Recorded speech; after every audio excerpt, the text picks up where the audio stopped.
Hi everyone, এটা হলো মির্জা সায়ান মুগ্ধ উপন্যাসের পর্ব সংখ্যা 4। এক হাতে বড় স্ট্যান্ড মোপার, আরেক হাতে প্লাস্টিকের বালতি। বালতির অর্ধেকটা ভরে আছে ডিটারজেন্ট মিশ্রিত পানিতে। হাঁটার তালে তালে বালতির পানিগুলো কেমন থই থই করছে। মেইডেন ইরা গম্ভীর মুখে হাঁটছে লম্বা করিডোর দিয়ে। চোখে মুখে তার এক প্রকার অদ্ভুত শান্ত ভাব, হাতে ভাঁজ করা মোটা তোয়ালে, তারপরেও গোটা কতক সোনালি তরলের কাচের শিশি। তার পিছু পিছু ঘর মোছবার সামগ্রী নিয়ে হেঁটে আসছে মিলা, বাড়ির কাজের মেয়ে। দুজনেই চুপচাপ এসে দাঁড়ালো মাহির জন্য বরাদ্দকৃত কক্ষের সামনে। বিশাল আকৃতি কাঠের দরজায় দুপাশে দাঁড়িয়ে আছে দুজন বলিষ্ঠদেহী গার্ড, হাতে রাইফেল, চোখে আঁটা কালো রোদ চশমা। মেইডেন ইরা তাদের কখনো দায়িত্বরত অবস্থায় দাঁড়িয়ে থাকতে দেখে খানিক ভ্রু গোটালেন, সামান্য গলা খাকারি দিয়ে শুধালেন, ভোর হয়েছে তো সেই কখন? এখনো এখানে রাইফেল হাতে নিয়ে দাঁড়িয়ে থাকার মানে কি? একটা মৃত লাশ থোড়াই পালাবে? দেহরক্ষী দুজন জবাব দিলেন না। যেখানে মুখগহ্বরে জিভের উপস্থিতিই নেই, সেখানে থোড়াই মুখ দিয়ে কথা বেরোবে তাদের? মেইডেন এক মুহূর্ত নিশ্চুপ হয়ে তাকিয়ে রইলেন গার্ডেদের দিকে।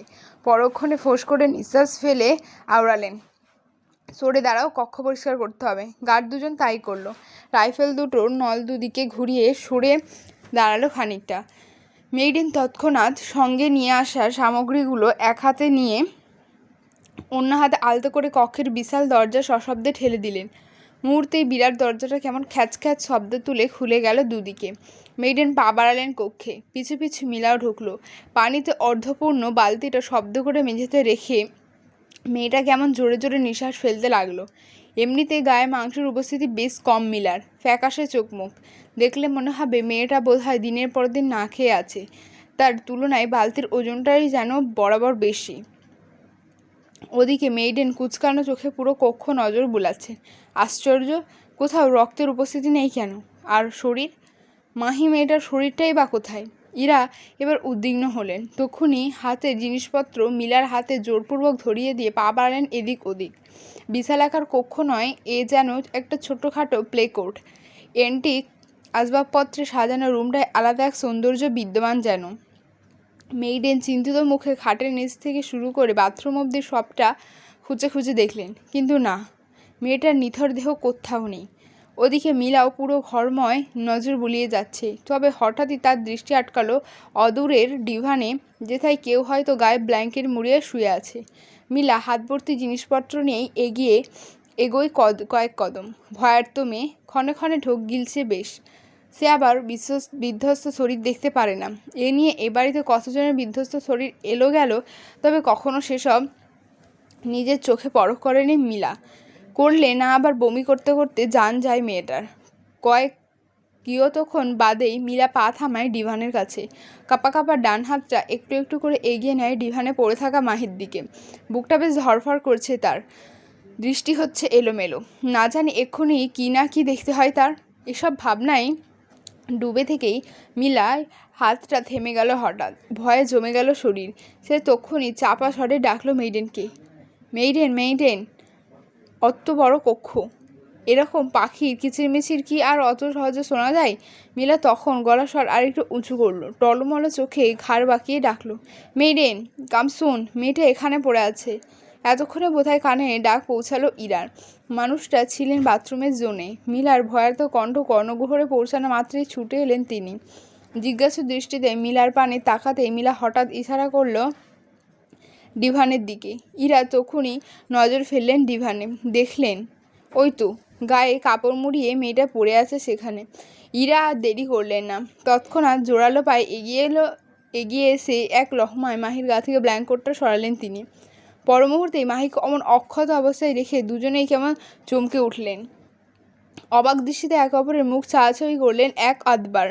মেইডেন ইরার মুখ থেকে আচমকা অস্পষ্ট বেরিয়ে এলো, ইটস ইম্পসিবল! মনসরের সাথে রাত কাটিয়েও মেয়েটা অক্ষত আছে কীভাবে? মিলাও এইরকম চিন্তায় চিন্তিত। তার সূক্ষ্ম নজর এবার দেখছে মাহির নিঃশ্বাসের ওঠানামা। তখন এসে কেমন ঠোক গিলে মেইডেনের উদ্দেশ্যে বলে ওঠে, মেইডেন, ও তো মরেনি, ওই যে দেখো ও নিঃশ্বাস নিচ্ছে। তার মানে? কথাটা শেষ করতে পারেনি মিলা। তার আগে মেয়েডেন ছুটলেন নিজের হাতে পরখ করতে।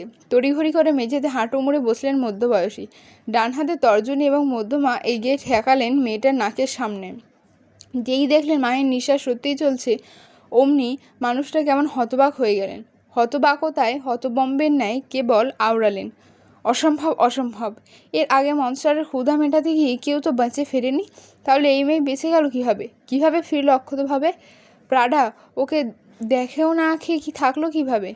কীভাবে কীভাবে কীভাবে সে সেটুকু চিৎকার দিয়ে বলে উঠলেন মেইডেন। পাশ থেকে মিলা খানিক কেঁপে উঠল এহেন চিৎকারে। অথচ ঘুমন্ত মাহি এখনও ঘুমোচ্ছে। ইরার অমন গলা ফাটা চিৎকারেও তেমন হেলদোল নেই মেয়েটার। ইরা নিজেকে সামলালেন কোনো মতে। ঘন ঘন নিঃশ্বাস ফেলে খানিকক্ষণ পরখ করতে লাগলেন মাহিকে। শুকনো মুখ, ঠোঁট দুটোই কালশিটে দাগ স্পষ্ট, বোধহয় ফেটে গেছে কয়েক জায়গা। ঘন কালো চুলগুলোই জোট বেঁধে যাচ্ছে, তাই অবস্থা। স্লিভলেস গাউনের এক পাশ দিয়ে উন্মুক্ত মেয়েটার বাম পা। ইরা সেদিকে নজর ঘোরালেন।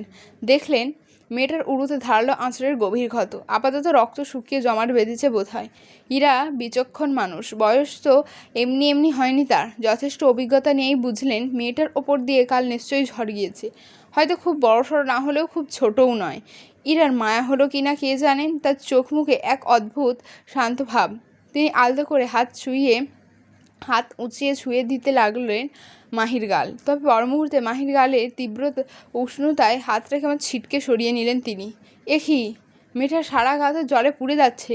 ইরা তৎক্ষণাৎ বিচলিত হলেন। দুহাতে মাহির উষ্ণ গতরখানা ঢাকতে ঢাকতে মিলাকে আদেশ ছুড়লেন, তাড়াতাড়ি ডক্টরকে নিয়ে এসো যাও। মিলা তড়িঘড়ি করে মাথা নাড়িয়ে চলে গেল ঘর ছেড়ে। বাড়িতেই ডক্টর আছে, মহিলা ডক্টর। এখানকার মানুষদের যিনি সবসময় সেবা দিয়ে থাকেন।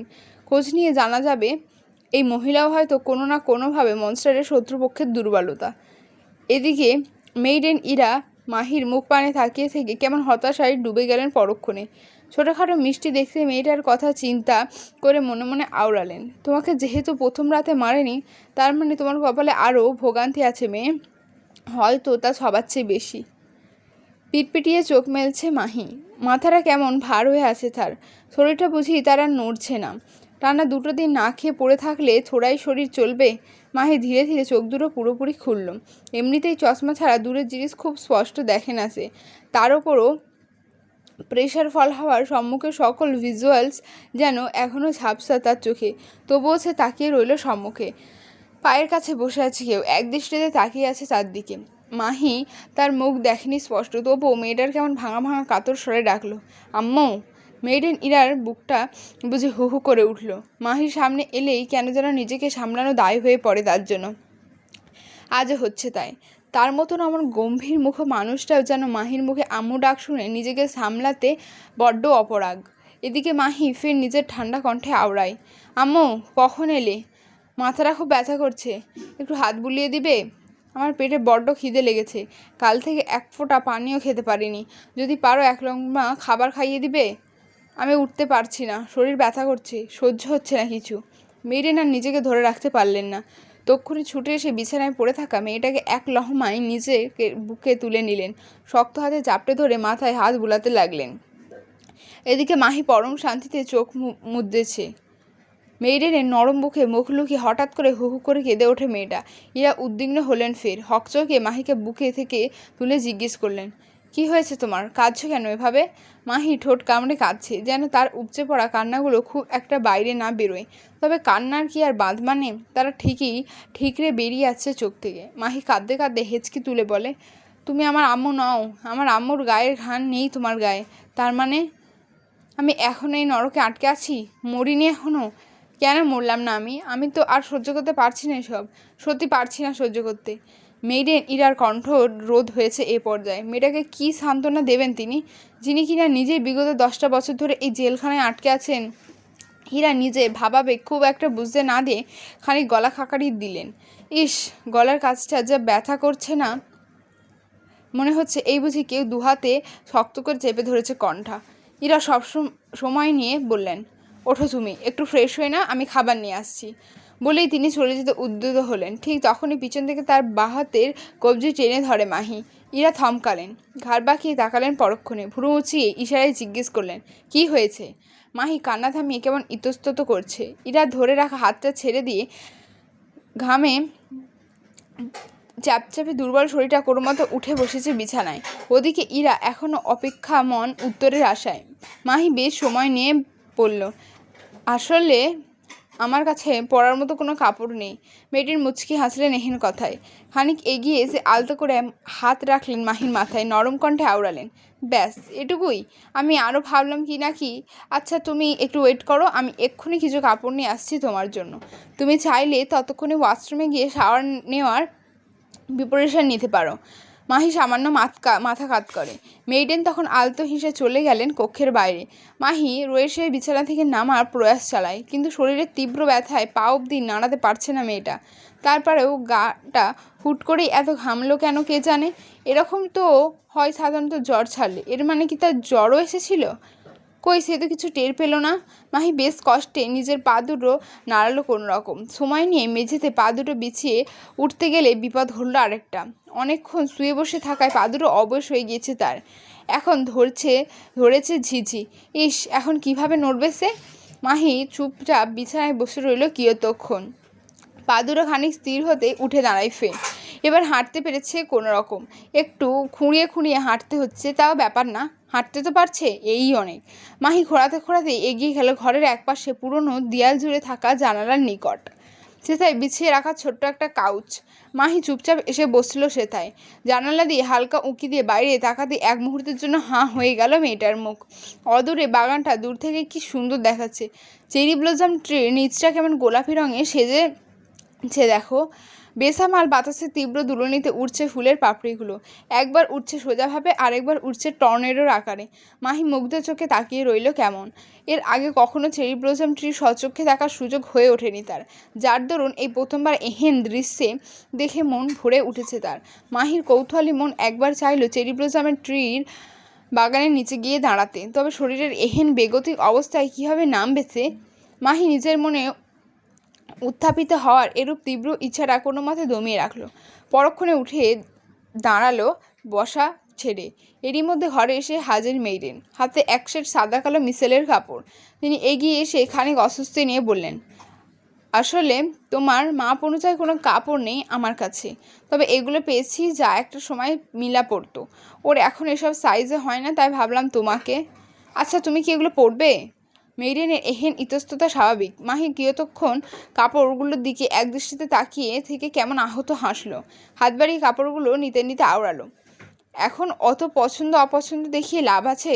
পড়তে যেহেতু হবে সেহেতু অত কথা বাড়িয়ে লাভ নেই। মাহি চলে গেল ওয়াশরুমে। পেছনে দাঁড়িয়ে থাকা ইরা কেমন ক্ষুদ্র নিঃশ্বাস ফেললেন। কিয়তক্ষণ দাঁড়িয়ে থেকে তিনিও চলে গেলেন ঘর ছেড়ে। সদ্য গোসল সেরে বেরিয়েছে মাহি। মাথা ভর্তি ভেজা চুলগুলো থেকে চুইয়ে পড়ছে পানি। ছোটোখাটো গায়ে জড়িয়েছে লম্বা এক সাদা কালো মিশলের গাউন, যা গড়িয়েছে মেয়েটার পা থেকে বেশ নিচে অবধি, স্পর্শ করছে মেঝে। মাহি এক হাতে জামাটা একাংশ চেপে ধরে এগোচ্ছে ধীর পায়ে। একে তো শরীরের ব্যথা, তার উপরে এত লম্বা গাউন। উফ, এ যেন জ্বালার ওপর জ্বালা। মাহি কোনো মতে জামা ধরে এসে থামলো ঘরের বড় ভ্যানিটি টেবিলের সামনে। টেবিলের ওপরে দেয়ালের সঙ্গে ফিট করে রাখা বিশাল এক গোলাকার আয়না। তার সামনে দাঁড়িয়ে মাহি তাকায় নিজের পানে। আহারে, মুখটার সে কী করুণ অবস্থা তার। ঠোঁট দুটো ফেটে গিয়ে যাচ্ছে তাই অবস্থা। কপালের একপাশে পড়েছে কালচিটে দাগ। ফর্সা কণ্ঠায় দাগ বসেছে নখের আঁচড়ের। জমেছে বিরাট ক্ষত। দুগালে স্পষ্ট 5 আঙুলের ছাপ। নিজের এহেন রূপ আয়নায় দেখে বুকটা কেমন ভার হয়ে গেল মাহির। বুক চিরে বেরিয়ে এলো দীর্ঘশ্বাস। মনে মনে ভাবল, আর ঠিক কতদিনের জ্বালা সইতে হবে আমার? আর কতদিন ওই নরপিশাচটার অত্যাচার সহ্য করতে হবে আমার? আমি কি আদৌ কোনোদিন রেহাই পাবো ওর হাত থেকে? ভাবতে ভাবতে মাহি হঠাৎ টের পেল তার পেটে গুড়গুড় শব্দ হচ্ছে। এখন তো পাকস্থলীও বোধহয় ডেকে বলেছে, এবার দয়া করে একটু খাবার খাবোয়েন। মাহির ক্ষুধা বাড়ছে তরতর করে। সে তৎক্ষণাৎ উদ্যত হলো বাইরে বেরোতে, তবে কক্ষের বাইরে একটুখানি উঁকি দিয়ে যেই না দেখলো দুয়ারে দুধারে দাঁড়িয়ে আছে সশস্ত্র বডিগার্ড, অমনি বেচারির পা দুটো থেমে গেল যেন। এখানে পাহারাদার দিয়ে রেখেছে তার জন্য? ওই লোক কি তবে ভাবছে সে পালিয়ে যাবে? মাহি আর ভাবতে পারল না। এই মুহূর্তে ক্ষুধার চোটে বুক ফেটে যাচ্ছে তার। যেভাবেই হোক একটু হলেও খাবার খেতেই হবে। তাই সে যেই ভাবনা সেই কাজ। মাহি মনে মনে একরাশ সাহস সঞ্চার করে পা বাড়ায় কক্ষের বাইরে। চোখ দুটো কুঁচকে ঘর ছেড়ে বেরিয়ে যেই টের পেল বডিগার্ড দুজন তাকে কিছুই বলছে না, অমনি চোখ দুটো পিটপিট করে খুলল মাহি। সম্মুখে তাকাতেই এক দফা ঝটকা খেলেও যেন। এ কি, বডিগার্ড দুজন আমার মাথা নুয়ে দাঁড়িয়ে আছে কেন? এতক্ষণ তো ঠিকই মাথা উঁচিয়ে বুক চিতিয়ে দাঁড়িয়েছিল, তাহলে এখন আবার কি হলো? মাহি ব্রুকোচকে এদিক ওদিক তাকায়। অত বড় করিডোর, তাও আবার গোলাকার। কোন দিক দিয়ে নামবে সে? গতকাল এসেছিল কোন পথে তাও তো ভুলে গিয়েছে মেয়েটা। মাহি কেমন অসহায় ভঙ্গিতে গার্ড দুটোকে উদ্দেশ্য করে জিজ্ঞেস করলো, এক্সকিউজ মি, নিচে নামার পথটা কোন দিকে? জিভ না থাকা গার্ড দুটো কীভাবে কথা বলবে? মাহি থোড়াই জানে তারা কথা বলতে পারে না। তাই তো ক্ষুধার্ত মেয়েটা বিরক্ত হয়ে তক্ষুনি ঘুরে এসে দাঁড়ালো গার্ডদের সামনে। কিন্তু ওমা, গার্ড দুটো মেয়েটার উপস্থিতি টের পেয়ে তক্ষুনি পিঠ ঘুরিয়ে দাঁড়ালেন। মাহি আশ্চর্য বনে গেল যেন। লোক দুটো তাকে দেখে মুখ লুকালো কেন? সে কি দেখতে খুবই ভয়ঙ্কর নাকি? মাহি তেতে গিয়ে যেই না কিছু বলতে যাবে, অমনি গার্ডদের মধ্যে থেকে একজন হাত উঁচিয়ে বাঁদিকে ইশারা করলো। মাহি বুঝলো ওদিকেই রাস্তা। মেয়েটা কেমন গাল বাঁকিয়ে বিড়বিড় করতে করতে এগোলো সে পথে। ভূত ভূত চেঁচাচ্ছে সিদ্ধার্থ। মাহিকে হুট করে সামনের দিকে ভয়ে তটস্থ বেচারা। কানে হেডফোন গুঁজে চোখ বুজে হাঁটছিল সে। কেন যেন চোখ দুটো হালকা মেলতেই সামনে পড়ল মাহি। দু হাতে গাউন উঁচিয়ে এগোচ্ছে মেয়েটা। তাকে দেখে জড়সড় সিদ্ধার্থ একের পর এক প্রলাপ জুড়েছে, ভূত ভূত। মাহি হতভম্ব। হতবাক চোখে এক দফা নিচের দিকে চোখ বুলালো। সে আবার ভূত হলো কবে থেকে? এ লোক কি পাগল হয়ে গেল নাকি? মাহি খানিকটা এগিয়ে আসতে নিলে ভয়ে পিছু ছুটল সিদ্ধার্থ। দৌড়ে গিয়ে লুকালো করিডোরে রাখা বড় নারী ভাস্কর্যটির পিছনে। দুহাত দিয়ে মাহির দিকে দূর দূর করতে করতে শুধালো, শু শু, যা ভাগ যা ভাগ। মাহি এবার দিদি বিরক্ত মেজাজ দেখিয়ে আওড়ায়, কী সব যাতা বলছেন আপনি? আমি ভূত হতে যাব কেন? সারা রাত চিৎকার করতে থাকা গলা ভেঙেছে মাহির। কণ্ঠ শোনাচ্ছে ইঁদুরের চিকচিকের মতন। সেই কণ্ঠকে ভূতের কণ্ঠ ভেবে আরেক দফা ভয়ে চেঁচিয়ে ওঠে সিদ্ধার্থ। দুহাত জোর করে বলতে থাকে, হে ঈশ্বর, হে ভগবান, রক্ষে করো প্রভু, রক্ষে করো। অল্প বয়সে মরে যাওয়া মেয়েদের অতৃপ্ত আত্মা থেকে রক্ষে করো আমার মতো হ্যান্ডসামকে। এখনও তো আমারও বিয়ে হলো না। মাহি হাসবে নাকি কাঁদবে কে জানে। সিদ্ধার্থের অমন বেআক্কেলি কথাবার্তায় না হেসে কাকাটাও বড় ভাবনার বিষয়। মাহি কিছুটা এগিয়ে এলো, হালকা হেসে বলল, আমি ভূত নই। সিদ্ধার্থ বোধহয় একটু আধটু বিশ্বাস করলো কথাটা। ভাস্কর্যের পিছনে লুকিয়ে থেকে সন্দিগ্ধ গলায় আওড়ালো, তুমি মরনি কালকে রাতে? এহেন কথায় মেজাজ চটল মাহির। দাঁত হয়ে গেল কটমট। মেয়েটা তক্ষুনি কপালে গোটা কতক ভাঁজ ফেলে ঝাঁজ দেখিয়ে বলল, কেন মরতে যাবো শুনি? সিদ্ধার্থ এবার বেশ সিরিয়াস। মেয়েটার কথা শুনে মনে হচ্ছে সে সত্যিই বেঁচে আছে। তার মানে মনস্টার তাকে মারেনি। কিন্তু কেন? এর আগে তো এই প্যালেসে এমনটা হয়নি কখনো। তবে আজ কেন? মেয়েটা কি তবে স্পেশাল কেউ? ওর মাঝে কি তবে স্পেশাল কিছু আছে? সিদ্ধার্থ রয়েছে বেরিয়ে এলো ভাস্কর্যের পিছন থেকে।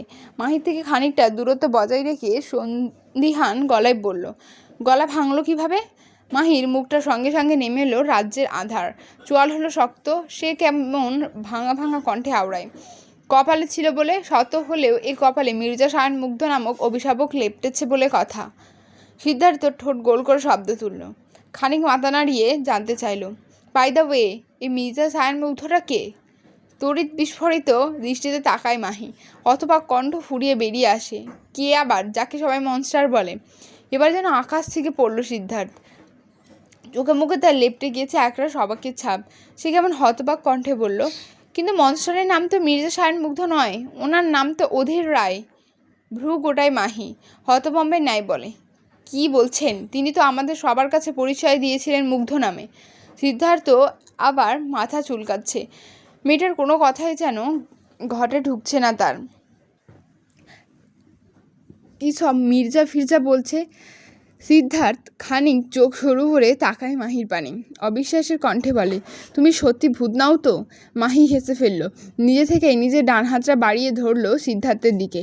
বলল, চাইলে পরখ করে দেখতে পারেন। সিদ্ধার্থ আলতো হেসে হাতটা ধরতেই যাবে, অমনি একখানা শক্তপোক্ত হাসে তক্ষুনি চেপে ধরল মাহির বাড়ন্ত হাত। অতঃপর চোখের পলকে মেয়েটার এক হেঁচকা টানে নিয়ে এলো নিজের কাছে। ঘটনা প্রবাহ এত তাড়াতাড়ি ঘটল, মাহি এবং সিদ্ধার্থ দুজনেই বুঝি হকচকাতে অবধি পারল না। মাহি তড়িৎ মাথা উঁচিয়ে দেখে সে আপাতত মুগ্ধের বুকের কাছে দাঁড়িয়ে আছে বেশ নিবিড়ভাবে। মুগ্ধ তার হাতটা এত শক্তভাবে চেপেছে না, মনে হচ্ছে হাতটা বুঝি এই খুলে পড়বে কবজি থেকে। ওদিকে সিদ্ধার্থ কেমন ভয়ার্থ ঢোক গিলে মাথা নুইয়ে দাঁড়িয়ে আছে। মুগ্ধ নামক গম্ভীর মুখ পুরুষ তার দিকে তাকিয়ে আছে অগ্নিদৃষ্টিতে। হালকা খোঁচা খোঁচা দাড়িতে আবৃত চোয়ালটা তীক্ষ্ণ হয়ে আছে ব্লেডের ন্যায়। দাঁতগুলো কিরমির করছে, যার শব্দ বেশ কানে যাচ্ছে সিদ্ধার্থের। ওদিকে মাহি মোচড়াচ্ছে, নিজের হাতকানা ছাড়ানোর ব্যাপক প্রয়াস চালাচ্ছে মেয়েটা, তবুও লাভের লাভ যেন হলোই না, উল্টো ব্যথা বাড়ল হাতের। মুগ্ধ তখন দাঁত কিরমির করে কঠিন গলায় মাহিকে বলল, go to your room right now. বলেই মুগ্ধ ছেড়ে দিল মাহির হাত। শক্ত মুখে দুহাত পকেটে গুজতেই মাহি ফিরল তার দিকে, খাটতারামি করে বলল, আমি নিচে যাব, ক্ষুধা পেয়েছে আমার। ঘরে যা, মেড নিয়ে আসবে। মুগ্ধের শক্ত কথাতেও শুনল না মাহি, উল্টো ঘাড়তারামি করে ঠায় দাঁড়িয়ে রইলেই মেজাজ খিঁচল মুগ্ধের। তক্ষুনি সুদর্শন যুবক এগিয়ে এলো, মাহির ডান হাতটা খুঁড়িয়ে পেঁচিয়ে ধরল মেয়েটার পিঠের সঙ্গে। মাহি কোকিয়ে ওঠে ব্যথায়, চোখ মুখ কুচকাতেই তার চোয়াল শক্ত করে আঁকড়ে ধরে মুগ্ধ। রাগে গজগজ করতে করতে আওড়ালো, আরেকবার ওই জিভ দিয়ে আমার অবাধ্যতা করা দুঃসাহস কর, তোর ওই জিভ কেটে রাস্তার কুত্তাকে খাওয়াবো আমি। নিচে যাওয়ার খুব শখ তাই না বান্দির মেয়ে? তাহলে কাছে আয়, তোকে তুলে এখান থেকে এই ফুটবলের মতো ছুঁড়ে মারি নিচে। তখন শুধু নিচে নয়, একেবারে ওপরে সহ পৌঁছে যাবি। আটকে ওঠে মাহি, খানিক ফোপাতেই থাকে ছেড়ে দিল মুগ্ধ। দুহাত ফের পকেটে গুজে ভাবলেশহীন ভঙ্গিতে দাঁড়িয়ে শক্ত গলায় বলল, go back to your room now. Mahi তাই করলো, দুহাতে গাউনটা ধরে দৌড়ে চলে গেল নিজের কক্ষের দিকে। এদিকে সে আড়াল হতে সিদ্ধার্থ আলগোছে কেটে পড়তে চাইলে আচমকা তার গলা চেপে ধরে মুগ্ধ। বেচারা সিদ্ধার্থ হতবম্ব। শক্তিশালী পুরুষ তার গলা চেপে তাকে ধীরে ধীরে ওপরে তুলছে। রাগে হিতাহিত জ্ঞানশূন্য মানুষটার ঘাড়ের রগগুলো কেমন মোটা হয়ে গেছে, ফর্সা মুখখানা কেমন লাল হয়ে গেছে দেখো। সিদ্ধার্থ তখন নিজেকে ছাড়ানোর জন্য হাত পা ছুঁড়ছে, ঠিক তখনই মুগ্ধ কেমন হিংস্র হুঙ্কার ছুঁড়ে বললে ওঠে, আমার শিকারের দিকে হাত বাড়ানো তো দূর, নেক্সট টাইম জাস্ট চোখ তুলে তাকালেও তোর কলিজা টেনে ছিঁড়ে নিয়ে আসবো, ইউ ব্লাডি অ্যাসহোল। একদম মেরে ফেলবো তোকে, মাইন্ড ইট। গাল ফুলিয়ে দাঁত কিরমির করছে মাহি, দুপা মেঝের দিকে ঝুলিয়ে বসে আছে বিছানায়। যখন তখন লোকটা ধমকায়, উড়ে এসে জুড়ে বসে এক প্রকার। কেন, সে ওকে নিজেও আস্তানায় নিয়ে এসেছে বলে মাথা কিনে নিয়েছে নাকি? মাহির এহেন অতর্কিত ভাবনার মাঝে ঘরে সার্ভিং র্যাক নিয়ে প্রবেশ করলেন মেইডেন ইরা। মাহিকে বিছানায় এক কোণে এমন গাল ফুলিয়ে বসতে থাকতে দেখে তিনি কেমন ভ্রু কুচকালেন। সার্ভিং র্যাকটা ঠেলতে ঠেলতে এসে দাঁড়ালেন বিছানার অন্য পাশে।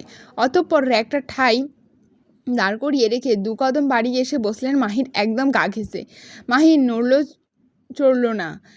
মেয়েটা যখন আলতো করে এক হাতে জড়িয়ে ধরলেন মাহিকে, নরম কণ্ঠে জানতে চাইলেন, কি হয়েছে তোমার, হুট করে এত রেগে গেলে যে? মাহির ফর্সা মুখখানায় ছেয়ে আছে লাল আভা, সরু নাকের পাটা লাল টুকটুকে রং ধরেছে যেন। সে প্রতিউত্তর গাল ফুলিয়ে নিজের ভাঙা কণ্ঠেই জবাব দিল, না রেগে নেই। মেয়েদের কথা স্পষ্ট রাগ, নরম সরম মেয়েটা তবে রাখতেও জানে। মেয়েডেন স্মিত হাসলেন, মাহিককে ছেড়ে দিয়ে কপট তাড়া দেখিয়ে বললেন, খাবারটা খেয়ে নাও, শুনলাম তোমার নাকি খুব ক্ষুধা পেয়েছে। মাহির খাবার খেতে নারাজ, তক্ষুনি বুকের কাছে দুহাত বেঁধে মুখ ঘোরালো অন্যত্র। ভাঙা কণ্ঠে বেশ ঝাঁঝ ছেড়ে বলল, খাবো না আমি, নিয়ে যান এসব। মেয়েডেন অবাক হলেন এহেন উত্তরে, চোখ মুখে একরাশ হতবাক লেপটে নিয়ে শুধালেন, ও মা, তা কেন? তুমি না বললে তোমার খুব ক্ষুধা লেগেছে? তাহলে এখন খাবে না কেন? মাহি তৎক্ষণাৎ প্রতিউত্তর করেনি। সবটা কেমন যেন ভীষণ বিষাক্ত লাগছে তার কাছে।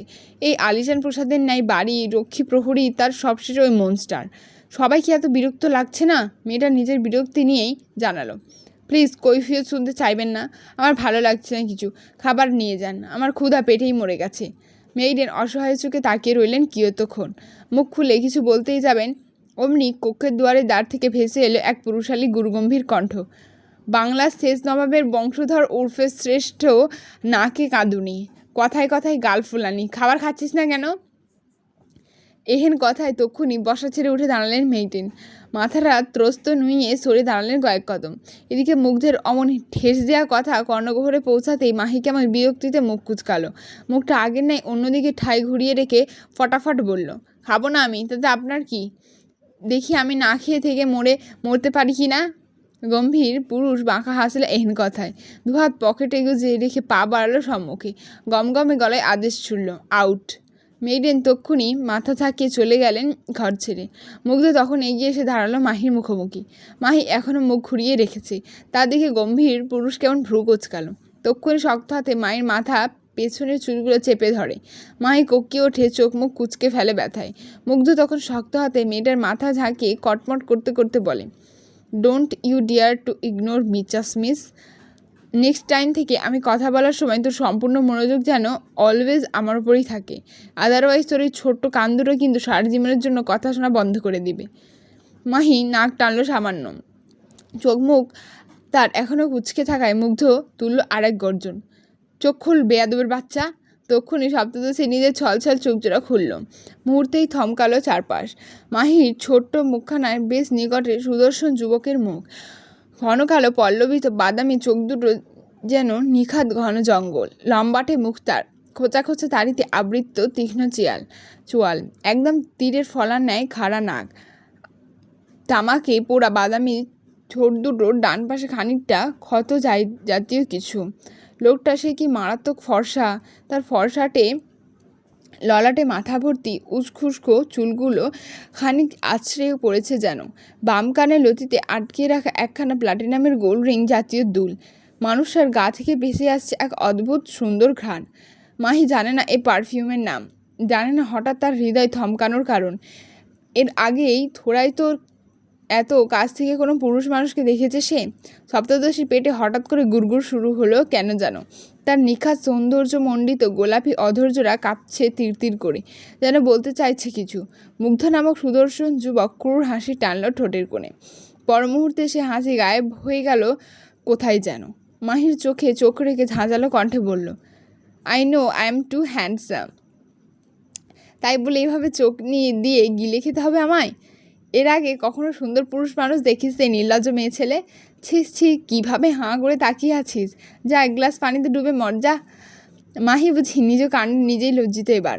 তক্ষুনি নয়ন নামালো নিচে। ভীষণ অস্বস্তিতে নড়চড় করতেই তার চুলগুলোই আরেকবার টান বসায় মুগ্ধ। অন্য হাতে তক্ষুনি মাহির চোয়াল চেপে মুখটা খানিক উঁচু করে চোখাচুকি করলো ফের। মাহি এবার আর সাহসে কোলাচ্ছে না মুগ্ধের চোখে চোখ রাখতে। তবুও মেয়েটা বেশ করে নিজেকে সামলে তাকালো মুগ্ধের মুখ পানে। কটমটিয়ে তাকিয়ে আছে মুগ্ধ। দাঁত খেঁচে হিসিয়ে বলে, না খেয়ে কেউ মরে না বান্দির মেয়ে। মানুষ মরে যন্ত্রণায়, একাকিত্বে এবং কষ্টে। তোকে আমি সবগুলো দেব, জাস্ট একটু সময় নিয়ে রয়ে শুয়ে, কিন্তু দিবই। মাহি ঢোক গিলল সামান্য। এহেন মোটা মোটা কথা কোনো কালেই ঘটে ঢুকবে না তার। আজও ঢুকলে না বই কি। সে কেমন অবধির ন্যায় তাকিয়ে থাকতেই মুগ্ধ তাকে ছেড়ে দিল। কাট কণ্ঠে আদেশ ছুড়ল, এক্ষুনি খাবার খাবি। মাহির চুলের ব্যথায় এখনও কুঁচকে রেখেছে মুখ। তারপর চোয়ালের ব্যথা নতুন করে যোগ হলো বলেই। এর মধ্যেই মুগ্ধের অমন আদেশ যেন জ্বলা আগুনে ঘি ঢাললো এক প্রকার। মাহি কেমন তেতে গিয়ে বলল, না খাবো না। অবাধ্য বুড়িটা ঠোঁট গলিয়ে অস্পষ্ট বের হতেই মেয়েটার নরম সরম ডানগালটায় সপাটে বসলো এক থাপ্পড়। তৎক্ষণাৎ হতবম্ব বনে গেল মাহি। কানের পাশ দিয়ে এইমাত্র বুঝি ভোঁ শব্দ তুলে উড়ে গেল এক বিশাল কিছু। সময় নিয়ে এক হাত তার উঠে গেল ব্যথার জ্বলতে থাকা গালের ওপর। মেয়েটা কেমন নাক টানছে এবার। খানিক ফোপাতে ফোপাতে আলতো করে হাতের উল্টো পিঠে চোখ দুটো মুছে নিয়ে আধো হাদো বুলিতে আওড়ায়, এভাবে যখন তখন না মেরে আপনি আমায় একেবারে মেরে ফেলুন। তাও বাকিটা শেষ হওয়ার পূর্বে তার বাম গালটাতেও এমনভাবে একই রকমভাবে বসলো মুগ্ধের শক্তপোক্ত হাতের 5 আঙুলের ছাপ। মাহি এবার ভ্যাভা করে কেঁদে ওঠে। দুগালে হাত চেপে ভীষণ কষ্ট নিয়ে আচমকা চেঁচিয়ে বলে ওঠে, কথায় কথায় গায়ে হাত তুলেন কেন আপনি? মুগ্ধ দাঁত চিবোয় শক্ত চোয়ালে কটমট করতে করতে বলে, গলা স্বর নামিয়ে কথা বল বান্দির মেয়ে। মাহির শরীর জ্বলছে রাগে, গা জ্বলছে থাপ্পড়ের রেসে। তবুও মেয়েটার সে কি তেজ। সে আবারও আবদ্ধ দেখিয়ে বলে, বলবো না, কি করবেন? কথাটা শেষ হতে না হতেই অমনি মাহির গলা চেপে ধরে মুগ্ধ। মাহি হকচকায়। গলা ছাড়ানোর ব্যর্থ প্রয়াসে মত্ত থাকতেই মুগ্ধ নিজের মুখটা নামিয়ে আনলো মাহির মুখ বরাবর। দাঁতে দাঁত চেপে অগ্নিদৃষ্টিতেই মেয়েটার দিকে তাকিয়ে থেকে গভীর অথচ ঝাঁঝালো কণ্ঠে আওড়ায়, একদম কাঁচা খেয়ে ফেলবো। আই রিপিট, একদম কাঁচা। যদিও আমি এই পর্যন্ত হিউম্যান মিট ট্রাই করিনি, বাট তোর বাড়াবাড়ি বেড়ে গেলে আমি না হয় শুরুটা তোকে দিয়েই করব। নিঃশ্বাস আটকে যাচ্ছে মাহির, কাশছে অনবরত। মুগ্ধ দেখলো, বাঁকা হেসে তক্ষুনি ছেড়ে দিল মাহির কণ্ঠা। ছাড়া পেতেই অস্থির মাহি পাগলের ন্যায় বড় বড় নিঃশ্বাস ফেলতে লাগলো। মুগ্ধ তাকিয়ে আছে তীক্ষ্ণ দৃষ্টিতে। মনের মধ্যে মায়ার লেশ মাত্র নেই। সে উল্টো মেয়েটাকে আদেশ ছুঁড়ে বলে, লাস্টবার বলছি, খাবার খাবি কিনা বল। মাহি নিঃশ্বাস ফেলছে ঘন ঘন। উত্তর দেবার পরিস্থিতিতে নেই সে। মুগ্ধ ধরে নিল মেয়েটা বোধহয় আবারও অবাধ্যতা করছে তার। তাই তো কেমন এক হাত উঁচিয়ে ঘাড় ডলতে ডলতে মেজাজ খিচে বলল, ফাইন, খেতে হবে না তোর। এমনিতেও গত রাত থেকে আমার প্রাণটা যথেষ্ট ক্ষুধার্ত। চল তাহলে তোকে ওর পেটে চালান করে দিয়ে আসি, ওঠ। প্রাডার কথা শুনতেই এতক্ষণে বীরঙ্গনার ভাবস্রোত এক নিমেষেই পালালো মাহির। মেয়েটা তক্ষুনি দিনদুনিয়া ভুলে লাফ দিয়ে নামলো বিছানা হতে। ভয়ার্ত ঠোক গিলে বলতে লাগলো, এই না না না, খাচ্ছি আমি, এই দেখুন খাচ্ছি আমি, তবু আপনার পাড়াকে ডাকবেন না প্লিজ। বলেই মাহি এক লাফে চলে গেল সার্ভিং র্যাকের কাছে। ওপর থেকে যাই পেল তাই হাত ভরে মুখে পুড়ে গপাগপ গিলতে লাগলো কোনো মতে। মুগ্ধ আর দৃষ্টিতে দেখছে মেয়েটার কাণ্ড। দু হাতে খাবার নিয়ে মুখে পড়ছে। গাল দুটো ভরে গিয়ে মুখটা দেখা যাচ্ছে পটকা মাছের মতো। মুগ্ধ বিরক্ত হয়ে চোখ সরাতে গেলে হঠাৎই তার দৃষ্টি আটকালো মাহির গায়ে। আশ্চর্য হলেও সত্যি, এতক্ষণ একবারও মুগ্ধের দৃষ্টি পড়েনি মাহির গায়ে। পড়লে হয়তো আরও আগেই মেয়েটার কপালে শনি লাগতো। মুগ্ধ কেমন শক্ত চোখে তাকিয়ে থেকে এগিয়ে এলো একদম। তখনই পিছন থেকে এক হাতে শক্ত করে মাহির কনুই চেপে মেয়েটাকে হ্যাঁচকা টানে ঘুরিয়ে নিল নিচের দিকে। এহেন কাণ্ডে মুখ ভর্তি খাবার নিয়ে হাঁ করে ভ্যাবলানো ন্যায় তাকিয়ে রইল মাহি। সেকেন্ড খানেক পেরোতেই মুগ্ধের হাত চলে গেল তার পরনের গাউনটার কাঁধের অংশে, যেথায় শক্ত হাতে টেনে ধরেছে মুগ্ধ। চোখ মুখ লাল করে ছেলেটা কেমন গর্জন তুলে বলতে লাগলো, এগুলো কি পরেছিস তুই? কে দিল তোকে মেইডেনদের কাপড়? Answer me. এহেন বর্জ্য কণ্ঠে আঁতকে ওঠে মাহি। মুখভর্তি খাবার নিয়ে কিচ্ছুটি বলতে পারল না বেচারি। মুগ্ধের মেজাজ এবার তুঙ্গে। সঙ্গে সঙ্গে ছেলেটা ছিঁড়ে ফেললো মাহির পরনের জামাটা কাঁধের অংশ। মাহি তৎক্ষণাৎ দু হাতে চেপে ধরে নিজের সম্ভ্রম। ভয়ে অস্বস্তিতে পাথরের ন্যায় দাঁড়িয়ে রইল কেমন। তার ছোট্ট মাথায় এখনও ঢুকছে না মুগ্ধের হঠাৎ রেগে যাওয়ার কারণ। এদিকে মুগ্ধ দাঁতে দাঁত চেপে অগ্নিদৃষ্টিতে তাকালো মেয়েটার মুখ পানে। তার মনে মনে এবার কি চলছে কে জানে। সে কিয়তক্ষণ এইভাবেই তাকিয়ে থেকে তক্ষুনি গটগটিয়ে বেরিয়ে গেল ঘর ছেড়ে। ওদিকে তার প্রস্থান ঘটতেই জামার ছেঁড়া অংশ চেপে ধরে ধপ করে মেঝেতে হাঁটু মুড়ে বসে পড়ল মাহি। চোখ দুটো বোধহয় শুকিয়ে গিয়েছে তার। না হলে তো এতক্ষণে এক দু ফোঁটা অশ্রু ঠিকই ঝরত সপ্তদশীর কাজল দেখি চোখ দুটো থেকে। বিকেল নেমেছে, বেশ কিছুক্ষণ হবে। বাড়ির পেছনে চেরি ব্লসম ট্রি বাগানে হাঁটাহাঁটি করছে সিদ্ধার্থ। বিকেলের সময়টা এ বাগানে বেশ ভালো কাটে তার। চারিদিকে নৈসর্গিক সৌন্দর্য যেন বরাবরই মুগ্ধ করে তাকে। সে টানে আজও ছুটে এলো ছেলেটা। তবে তার মুখটা আজ গম্ভীর, কপালে একরাশ চিন্তার ছাপ। সে একবার কি মনে করে হাঁটার মাঝপথে ঘাড় উঁচিয়ে তাকালো প্যালেসের দোতলার দিকে। তক্ষুনি তার নজরে পড়ল মাহি। মেয়েটা জানালার পাশে কাউচে বসে দূর আকাশপটে তাকিয়ে আছে। সিদ্ধার্থের হঠাৎ কি হলো কে জানে, তার সারা শরীর কেমন ঝাঁকিয়ে উঠল দেখো। ছেলেটা তড়িঘড়ি করে নিজের নজর লুকোলো এদিক ওদিক। চোরের মতো কাচুমাচু করতে হঠাৎ টের পেল নিজ কাঁধে কারোর হাতে শীতল স্পর্শ। তক্ষুনি হকচকিয়ে পিছনে ফেরে সিদ্ধার্থ। চোখ মুখে চিরচেনা এক গম্ভীর মানুষকে দেখে ভড়কে গিয়ে অস্পষ্ট আওড়ালো, এডউইন। সামনে দাঁড়িয়ে থাকা গম্ভীর মুখও বিদেশি পুরুষ হাসল ঠোঁট পিষে। গোল গোল মুখ তার। কপাল থেকে ডানগাল বরাবর আড়াআড়িভাবে বসে আছে একখানা গভীর দাগ। সে কি বিভৎস রূপ তার। ডান চোখ ঠিক থাকলেও বাম চোখ পড়ে আছে সফেদ রঙা লেন্স। পরনের কালো ফর্মাল প্যান্টে দুহাত ঢুকিয়ে সন্দিহান গলায় জিজ্ঞেস করলো, কি ব্যাপার সেড, আমায় দেখে হঠাৎ করে এত ভড়কে গেলে কেন? সিদ্ধার্থ আমতা করছে। শুকনো ফাঁকা ঢোক গিলে কোনো মতো বলছে, কই না না তো। এডুইন বিচক্ষণ মস্তিষ্কের মানুষ, মিথ্যেগুলো খুব সহজেই ধরে ফেলতে পারেন তিনি। শত হলেও মনস্টারের রাইট হ্যান্ড বলে কথা, মনস্টারের মতো একটু আধটু ভয়ঙ্কর না হলে কি আর হয়। এডুইন ক্রমশ এগিয়েছে সিদ্ধার্থের দিকে। সিদ্ধার্থ ভয়ে ভয়ে কদম পেছাচ্ছে বেশ, তবে খুব বেশি পেছাতে পারল না বেচারা। তার আগেই তাকে আটকে ফেলে এডুইন।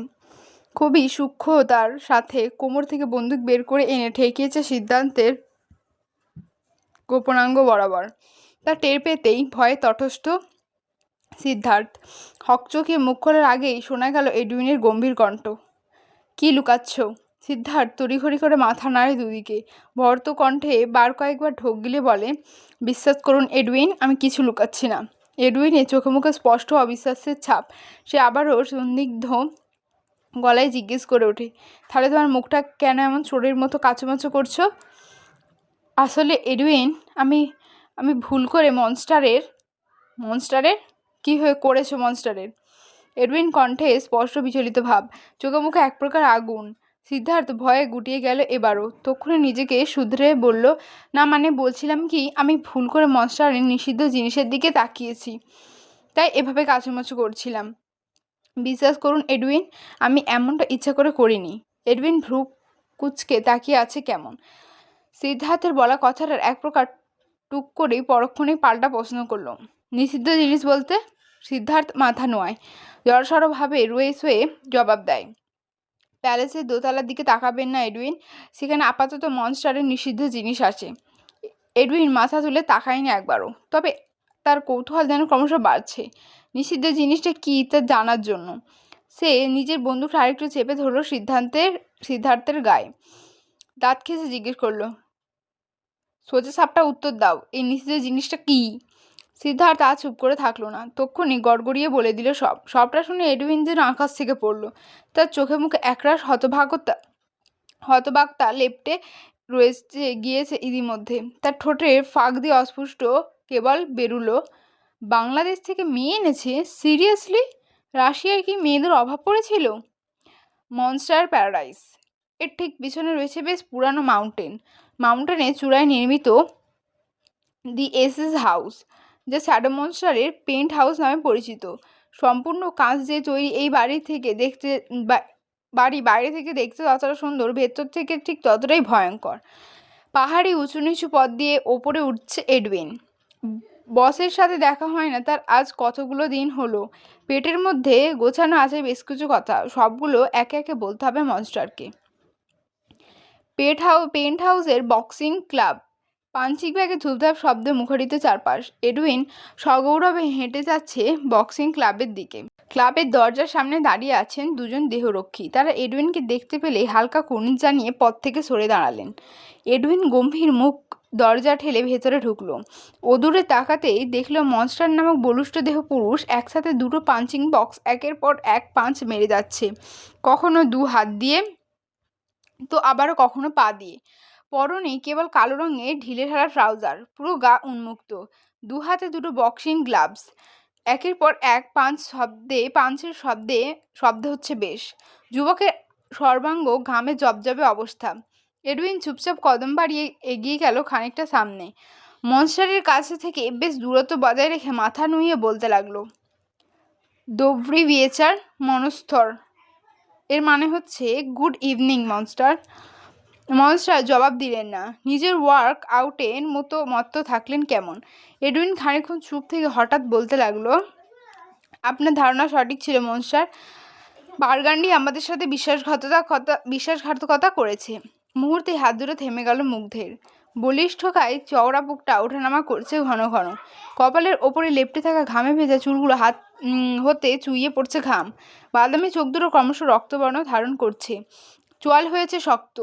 মুগ্ধ হাত থেকে গ্লাভস দুটো খুলতে খুলতে আদেশ ছুড়ল, জিভেদি মাসিনু, এর মানে হচ্ছে গাড়ি বের করো।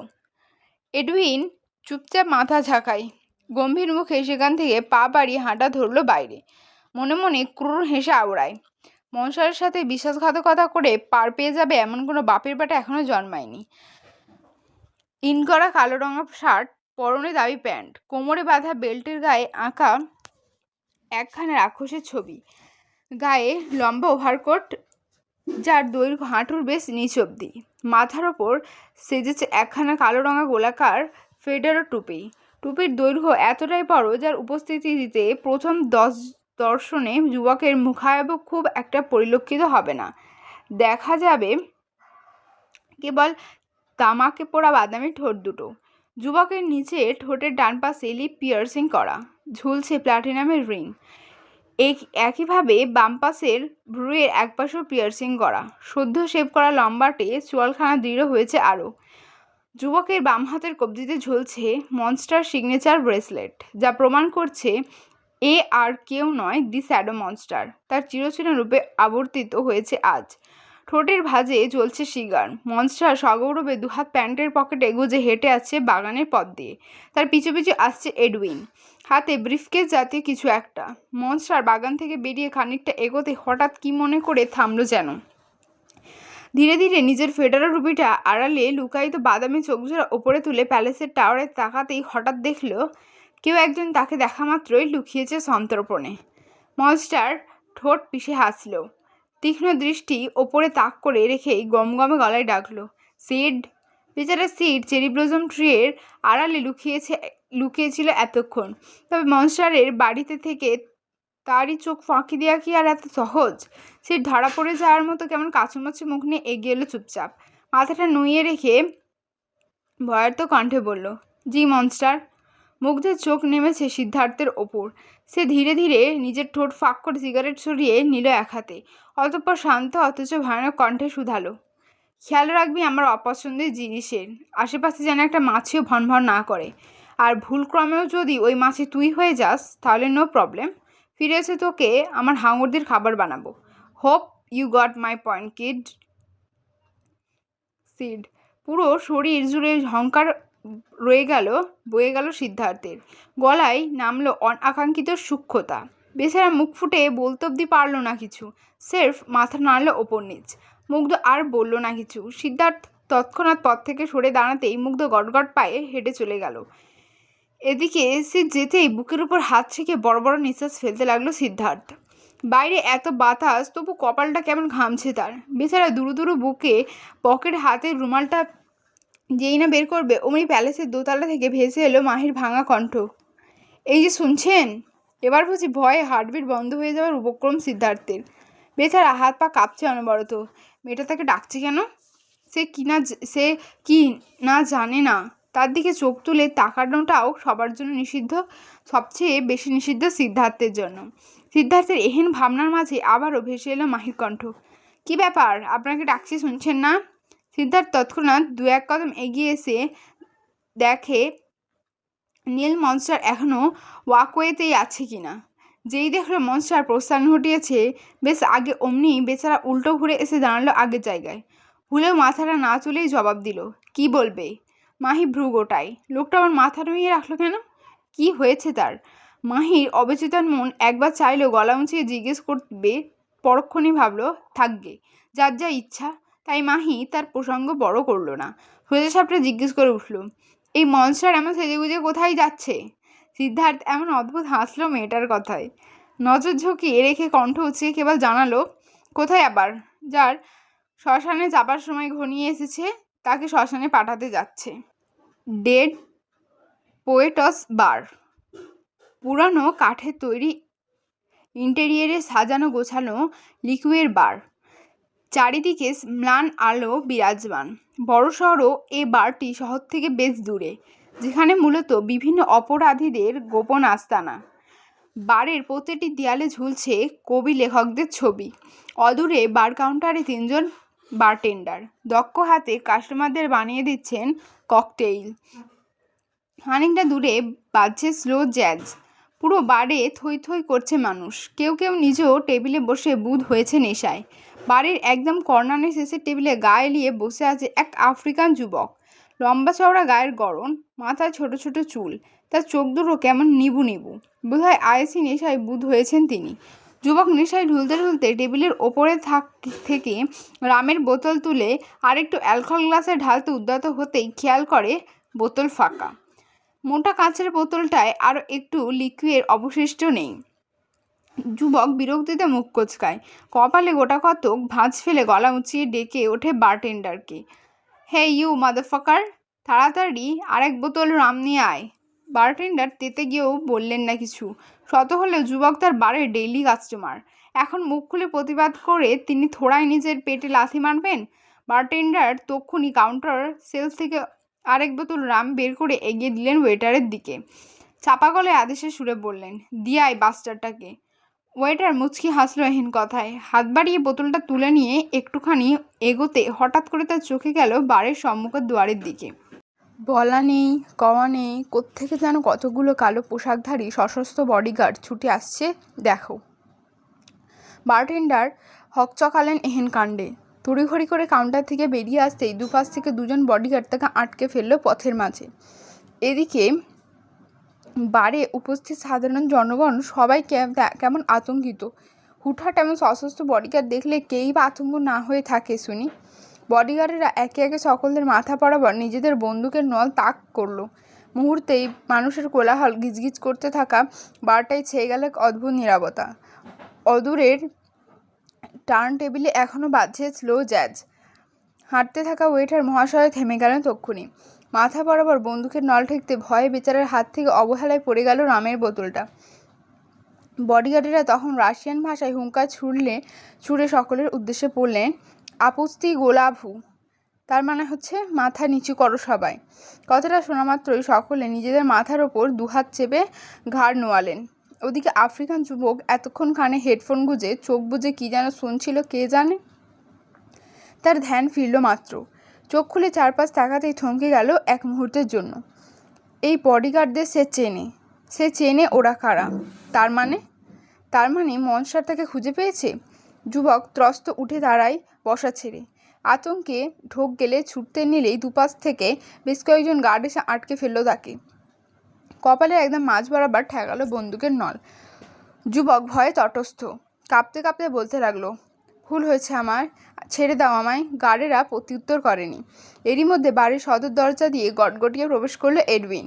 এদিক ওদিক নজর ঘুরিয়ে খুঁজতে লাগলেন কাঙ্ক্ষিত ব্যক্তিকে। যেই দেখলেন কাঙ্ক্ষিত ব্যক্তিকে আটক করা হয়েছে, অমনি তিনি ত্রস্ত পায়ে চলে গেলেন আটককৃত যুবকদের সামনে। এসেই ভয়ার্ত যুবকের মুখখানায় এক আধবার নজর বুলিয়ে কুটিল হেসে বললেন, কেমন আছো বারগান্ডি? বারগান্ডি কাঁপছে ভয়ে। এতক্ষণে নেশায় বুঁদ হয়ে থাকা যুবকের তীব্র নেশাগুলো হুট করে কোথায় পালালো কে জানে। সে এবার সজ্ঞানে আতঙ্কিত কণ্ঠে শুধায়, আমায় ক্ষমা করুন এডউইন, আমি ভুল করেছি। হ্যাঁ, আমি মানছি আমি ভুল করেছি। প্লিজ আমায় মাফ করে দিন। প্লিজ আমাকে প্রাণে মারবেন না। এডউইন বাঁকা হাসলো এ পর্যায়ে। খানিকটা ঝুঁকে সে দাঁড়ালো বারগান্ডির মুখোমুখি। অতঃপর ক্রূর চোখে তাকিয়ে থেকে আচমকা শান্ত কণ্ঠে বলল, তুমি হয়তো ভুলে যাচ্ছ বারগান্ডি, মনস্টারের সাথে বিশ্বাসঘাতকতা করা মানে নিজের হাতে নিজের কবর খোঁড়া। তুমি তো বহুদিন আগেই নিজের কবর খুঁড়ে রেখেছো। সেখানে এতদিন যে বেঁচে ছিলে ওটাই তো অনেক। বলেই এডউইন সিদ্ধারা সোজা করে দাঁড়ালেন। দুহাত পকেটে গুঁজে তক্ষুনি গার্ডদের উদ্দেশ্যে আদেশ ছুড়লেন, কিপ ইউর হেড ডাউন। কথাটা শোনার সাথে সাথে সকল গার্ডেরা নিজেদের মাথা নুইয়ে দাঁড়ালেন। প্রায় মিনিট খানেক পেরুতেই বাড়ির সদর দরজা দিয়ে বুট জুতোর দাম্ভিক শব্দ তুলে বেশ ভাব নিয়ে ঢুকলো শ্যাডো মনস্টার। মাথায় বড় গোলাকার কালো টুপি। মুখ দেখা যাচ্ছে না তার, দেখা যাচ্ছে কেবল পিয়ার্সিং করা ঠোঁট দুটো, যার ভাঁজে জ্বলছে মোটা সিগারের কলুষিত ধোঁয়ায় আচ্ছন্ন যুবকের মুখমণ্ডলের চারপাশ। সে ধীরে ধীরে এগিয়ে আসছে। যাকে যাকে অতিক্রম করছে তারা সবাই কেমন ভয়ে তটস্থ। নিঃশ্বাস আটকে রাখছে যতক্ষণ না মনস্টার তাদের পাশ কাটিয়ে যাচ্ছে। তাদের নিচু দৃষ্টি এখনও মেঝেতে তাক করা, দেখছে কেবল বুট পরিহিত দুটো পা। কেননা তারা তো জানে ভুলক্রমেও তাদের দৃষ্টি একবার ওপরে উঠলে পর মুহূর্তে তাদের মাথাটা শরীর থেকে আলাদা হবে চিরতরে। শ্যাডো মনস্টার তার দাম্ভিক কদমে এগিয়ে এসে দাঁড়ালো বারগান্ডির মুখোমুখি। বারগান্ডি মাথা নুইয়ে রেখে কাঁপছে, শরীরটা দরদর করে ঘামছে তার। মনস্টারের উপস্থিতি টের পেতেই বেচার হাউমাউ জুড়ে দেয়। কাঁদতে কাঁদতে বলে ওঠে, প্লিজ ফরগিভ মি মনস্টার, আমি ভুল করে ফেলেছি। আর কোনোদিন এমনটা হবে না monster, please give me a second chance. গোলাকার টুপির আড়ালে লুকিয়ে থাকা বাদামি ঠোঁটজোড়া বুঝি কুটিল হাসলো। জ্বলতে থাকা সিগার এক হাতে নিয়ে মেঝেতে ছুঁড়ে ফেলল। তারপর তার চিরে শোনা ভয়ানক শান্ত কণ্ঠে বলল, where is my pen drive. বারগান্ডির নিঃশ্বাস আটকে গেল বোধহয়। বেচারা বেশ কয়েকবার শুকনো ঢোক গিলে আমতা আমতা করছে। সময় নিয়ে বলে ওঠে, আমার কাছে নেই মনস্টার। এ পর্যায়ে বাঁকা আছে মনস্টার। তক্ষুনি নিজের ডান পাটা উঠিয়ে রাখলো সম্মুখের টেবিলের ওপর। হাত বাড়িয়ে বুট জুতোর পেছন থেকে লুকিয়ে রাখা ছুরিটা বের করে এনে এক টানে ঝাড়ালো ছুরির গা থেকে মেটালের খাপটা টেনে খুলে ফেলে। অতঃপর এক কদম এগিয়ে এসে খপ করে চেপে ধরে বার্গান্ডির ঘাড়। বার্গান্ডি হকচকায়। ভয়ার্ত প্রতিক্রিয়া দেখানোর পূর্বেই তার গলা বরাবর বসালো ধারালো ছুরির চাপ। মনস্টার থামছে না, এক প্রকার নৃশংসভাবে জবাই করছে বার্গান্ডিকে। মুহূর্তেই বার্গান্ডির গলা থেকে ফিনকে দিয়ে বেরোতে লাগলো লহু। সে লহু গিয়ে ছড়িয়ে ছিটিয়ে যাচ্ছে মনস্টারের মুখ এবং গায়ে। তবুও নির্দয় মনস্টারের হাত ধরে একটুও ছাড়ছে না বার্গান্ডিকে। মৃত্যুর শেষ মুহূর্তে এসে বার্গান্ডির দেহ ঝাঁকুনি খাচ্ছে বেশ। বেচারা চোখ দুটো যেন কোটর ছেড়ে বেরিয়ে যাচ্ছে। জিভ বেরিয়েছে বহু আগে। তার শেষ নিঃশ্বাসটুকু বেরোনোর আগে অবধি মনস্টার তার গলায় ছুরি চালিয়েছে। যখনই সে টের পেল বার্গান্ডির দেহ আর নড়ছে না, নাক দিয়ে আর বেরোচ্ছে না নিঃশ্বাস, ঠিক তখনই তার ঘাড় ছেড়ে দেয় মনস্টার। বার্গান্ডির নিথর মুখখানায় তাকিয়ে থেকে হাতে থাকা লাল তরলের রঞ্জিত চাকুটা বার্গান্ডির গায়ে উল্টে পাল্টে কোনো মতে মুছতে মুছতে শান্ত কণ্ঠে আওড়ালো, যা মাফ করলাম। তুই তো জানতি আমার কাছে ক্ষমা মানে মৃত্যু। মনস্টারের এহেন নৃশংসতায় বরাবরই অভ্যস্ত এডউইন। তবে বাকি বডিগার্ডদের অবস্থা করুন। রোজ রোজ এত নতুন নতুন নৃশংসতার সাক্ষী হচ্ছে না। কোনটা ছেড়ে কোনটা ভয় পাবে তারা কে জানে। এদিকে মনস্টারের মুখমণ্ডল ভরে গিয়েছে রক্তের ছিটে ফোটায়। গায়ে পড়েছে বেশ, তবে কালো রঙা হওয়ায় কাপড়ের সে দাগ দেখা যাচ্ছে না তেমন।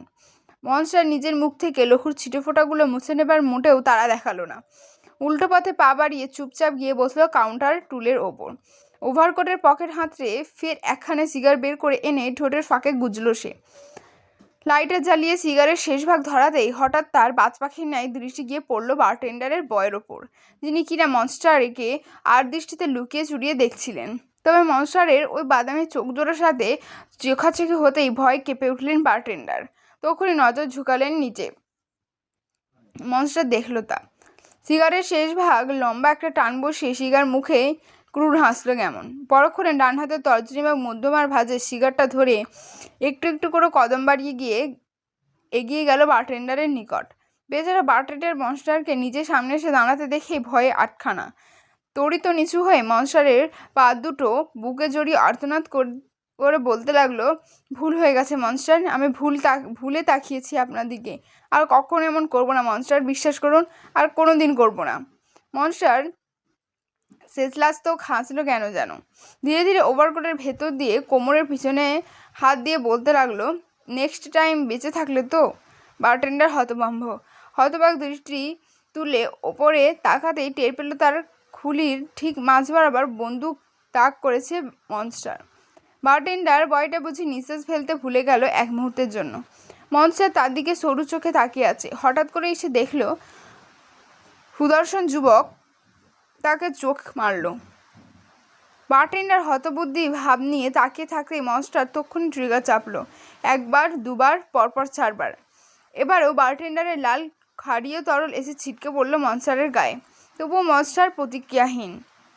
বন্দুকের ধুমায়িত নলের আগায় ফু দিয়ে হঠাৎ আদেশ ছুড়ল, ফায়ার। শুনলেন সকলে। বডিগার্ডেরা তড়িঘড়ি করে নিজেদের রাইফেলগুলো সেফটি সুইচকে ফায়ার অবস্থায় আনলো।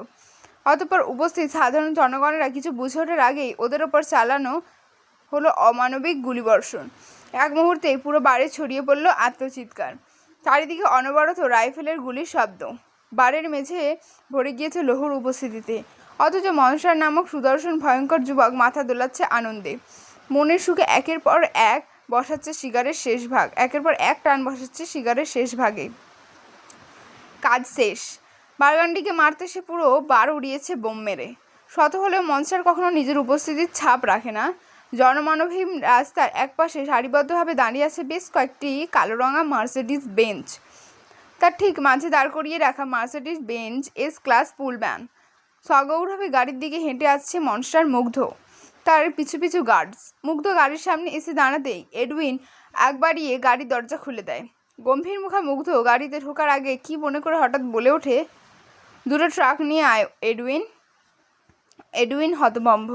মনস্টার আবার হুটহাট ট্রাক আনতে বলল কেন? তাও আবার দুটো।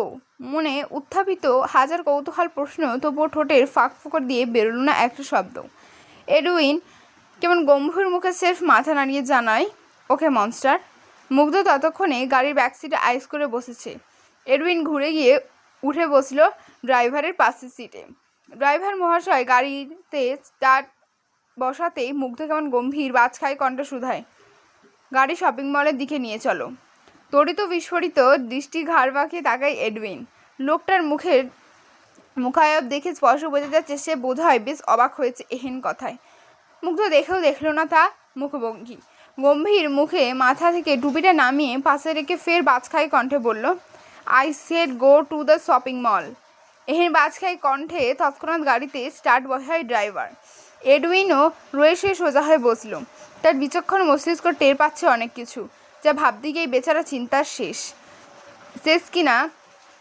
তাদের মনস্টার শপিং মল যাচ্ছে? সিরিয়াসলি? মস্কোর বিখ্যাত শপিং মল আভিয়া পার্ক মলের সামনে এসে গাড়ি থামিয়েছে মনস্টার বাহিনী। কিয়তক্ষণের মধ্যে প্রতিটি গাড়ি থেকে বেরিয়ে আসে গার্ডস।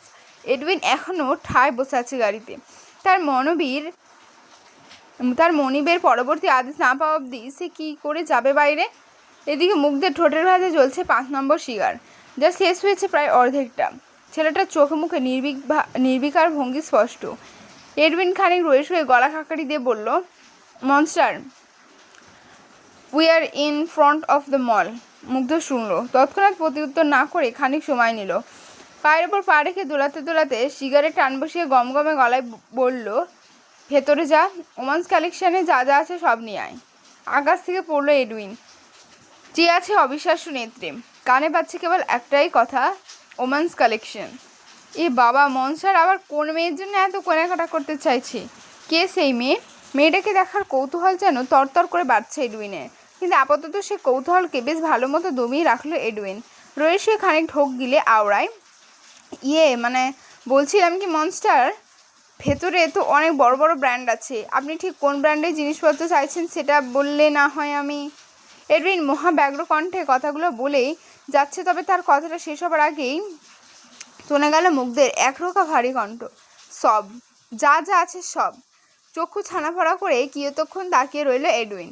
ওদিকে মুগ্ধ ভাবলেশহীন ভঙ্গিতে সিগার ফুঁকছে। এডউইনকে এখনও বসে থাকতে দেখে এসে কেমন বাজখাই কণ্ঠে আলটিমেটামের সুরে বলে ওঠে, আমার সিগার শেষ হবার আগে যেন কাজ হয়ে যায়, আদারওয়াইজ তোর একদিন আমার একদিন। তখনই টনক নড়ল এডউইনের। বেচারা কেমন ভয়ে ভয়ে সঙ্গে সঙ্গে বেরিয়ে গেল গাড়ি থেকে। গার্ডদের নিয়ে ছুটল ভেতরে। ওদিকে মুগ্ধ কি সুন্দর বসে আছে গাড়িতে। ভাব এমন, এ দুনিয়ার তার চেয়ে বড় শান্ত মানুষ হয়তো আর দুটো নেই বলে। সশস্ত্র বডিগার্ড নিয়ে মলে ঢুকে এডউইন। তাদের দেখেই মলে থাকা নিরাপত্তা কর্মীরা এগিয়ে আসছিলেন ততক্ষণে। গম্ভীর মুখে সন্দিহান গলায় বলে ওঠে, আপনারা অস্ত্র নিয়ে ঢুকলেন কেন? কার আপনারা? এডউইন তারা দেখাচ্ছে ওমেন সেকশন যেতে। তবে মাঝপথে নিরাপত্তা কর্মী এহেন কথায় ভ্রুযুগল কুচকে আসে তার। বিরক্তিতে তেতো মুখে বলে, we are the monster army. আর কিছু শুনবে? নিরাপত্তা কর্মীরা তৎক্ষণাৎ ভয়ে সিটিয়ে গেল। একে অপরের দিকে মুখ চাওয়াচাই করে খানিক ঢোক গিললেন যেন। গলায় বেশ নমনীয়তা ঢেলে বলতে লাগলো, আপনারা আজ হঠাৎ এখানে? এডউইন এবার মহাবিরক্ত। একে তো হাতে সময় কম, তার ওপর লোকগুলো এত প্রশ্ন। এডউইন বিরক্ত ভরা কণ্ঠে আওড়ায়, শপিং মলে নিশ্চয়ই কেউ হাডুডু খেলতে আসে না। So will you please shut your mouth? পারলে একটু হেল্প করেন। এই পুরো মলের ওমেন সেকশনে যা যা আছে সব আমাদের ট্রাকে তুলুন। মনস্টার গাড়িতেই আছে। শেষ কথাটুকু শুনতেই সর্বাঙ্গে ঝংকার দিয়ে গেল সকলের। নিরাপত্তা কর্মীরা তৎক্ষণাৎ ছুটে গেলেন ম্যানেজারের কাছে। ব্যস্ত কণ্ঠে সব কিছু বলতেই ম্যানেজার কেমন উদ্বিগ্ন হলেন। তক্ষুনি ছুটেলেন মনস্টার আর্মিদের কাছে। দরদর করে ঘামতে থাকা কপালখানা শার্টের হাতা দিয়ে মুছে নিয়ে বললেন, আপনাদের যা যা লাগে নিয়ে যান, আমাদের স্টাফরা আপনাদের হেল্প করবেন। আপনারা জাস্ট বলুন আপনাদের কি কি লাগবে। এডউইন হাঁটছে দ্রুত কদমে। সঙ্গে পা মিলিয়ে হাঁটছে থাকা ম্যানেজার কেবল উত্তর দিল, সব লাগবে সব। ম্যানেজার হতভম্ব দাঁড়িয়ে পড়লেন তক্ষুনি। হতবাক কণ্ঠ ফুঁড়ে অস্পষ্ট বেরুলো, সব? প্রায় মিনিট 10 মধ্যে ওমান সেকশন সকল কালেকশন, ছোট বড় সকল সাইজের ব্যাগ হতে শুরু করে পায়ে জুতো অব্দি সব কিছু বিশাল দুটো ট্রাকে তুলেছে মনস্টার আর্মি এবং মলের স্টাফরা। শুধু ট্রাকেই নয়, প্রতিটি গাড়ির ডিক্কিতেও তুলেছে যাবতীয় কালেকশন। ট্রাকে জায়গা হয়নি সব, তাই তো পর্যন্ত না পেয়ে এই ব্যবস্থা নিয়েছে এডউইন। বেচারা ভয়ে শেষ, মনস্টারের শিকা শেষ হবার আগেই কাজ শেষ করতে হবে তার। ওদিকে ম্যানেজার সাহেব ততক্ষণে এগিয়ে এসেছেন বাইরে। কিয়তক্ষণ বাদেই তিনি খেয়াল করলেন সারিবদ্ধ আকারে দাঁড়িয়ে থাকা গাড়িগুলোর ঠিক মাঝের গাড়িটা জানালা নিচে নামছে ধীরে ধীরে। একটু পরে জানালা থেকে বেরিয়ে এলো একখানা ভেইনি হাত, যার কবজিতে ঝুলছে মনস্টার সিগনেচারের ব্রেসলেট। তার চক্ষু গোচর হতেই শরীর জমে গেল ম্যানেজারের। বেচারা আতঙ্কে দু কদম পেছাতে হঠাৎ গাড়ির জানালা বাইরে থাকা হাত দুটো দু আঙুল চালিয়ে তাকে এগিয়ে আসতে বলল নিঃশব্দে। ম্যানেজার মন সায় দিল না এগোতে। মনস্টারের নিকট যাবার সাহস কিংবা দুঃসাহস কোনোটাই নেই তার, তবে উপেক্ষাও তো করতে পারবে না। তাই মনের মধ্যে একরাশ ভয়ডর নিয়ে ম্যানেজার সাহেব একটু একটু করে এগিয়ে গেলেন গাড়ির নিকট।